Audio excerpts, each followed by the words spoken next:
Welcome back to Inside the Heat. The 1996-97 team was the hardest working, most talented team Miami had seen yet. The Heat was now 9 years old and were, for the first time, a championship contending team. They were also on their way to the best regular season in Heat history. I believe a lot of teams that came in and played us, they didn't want to play against us. Our guys worked hard. They're in great shape. They came at you defensively, and it wasn't going to be an easy night. A steal by Mourning and a breakaway. Oрландо Mourning. On April 10th, 1997, with their first ever Atlantic Division title in reach, the Heat beat the Pistons and needed a loss from New York to clinch the division. Miami gets it done, and it's just a matter of time until the Atlantic Division Championship is theirs. Moments later, the Bulls-Knicks game was piped live into the Miami arena. For both the fans watching the Jumbotron and the players, it was surreal. A huge contingent of people, including the Harrison family, were all standing in the hallway at the Miami Arena, looking up on the TV screens to see if we were going to win the division title. And it is over. The Knicks have lost. The Heat are champions of the Atlantic Division. It was the first thing that was tangible that we won. What was your first chance to get a taste of something that was going to lead ultimately to the banner? This is what we're shooting for. This is where we want to be at. We want an Atlantic Division title, but the big goal was to win an NBA championship. Just before entering the 1997 NBA playoffs, the Heat had one last milestone to reach, winning their 60th game. They were up against the world champion Bulls, who were going for a goal of their own, their 70th win. It was sweet because we denied them this great regular season goal they had. A triple.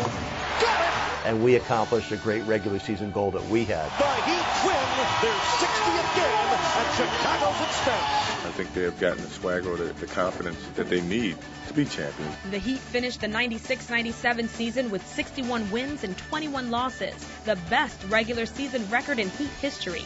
The Road Warriors dominated and were 32-9 in visiting arenas, still a franchise best.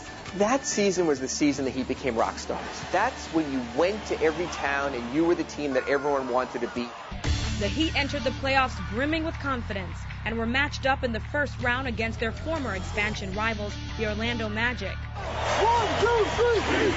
Pat Riley's team blew through games 1 and 2 at home and were on their way to a sweep. Oh my! What a block by Mourning! We came to that game and we just jumped all over the Magic, and I don't think they knew what hit them.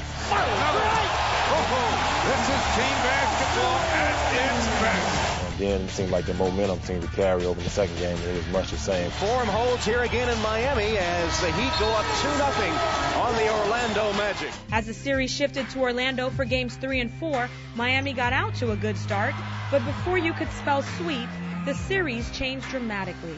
We was up by 20 again, on the way to another blowout, and then all of a sudden, Ronnie Cycli sprains his ankle. This might well be the very last we see of Ronnie Cycli. It was like a switch flipped. I mean, it was the complete opposite. We go to Orlando, and we lose 2 games in a row.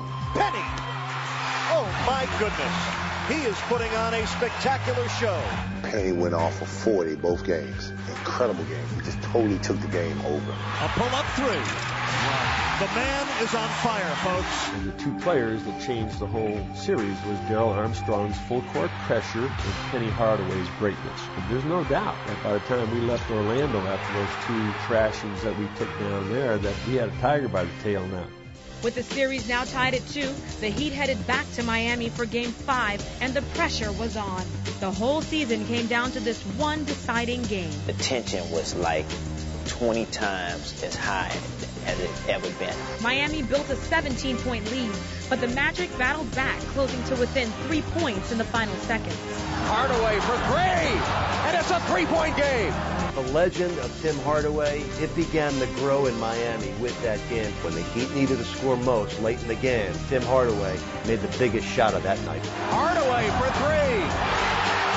3. Orlando played very, very well, but we made enough shots, and then I made that last shot to put us up to win a ball game. It didn't come easy, but the Miami Heat, for the first time in franchise history, has won a playoff series. That series, it was a tough one, but it was a wake-up call that we really had to finish games out. We saw both ends of the spectrum in a positive way. That lesson that still teaches playoff teams today, that it's never over until it's over.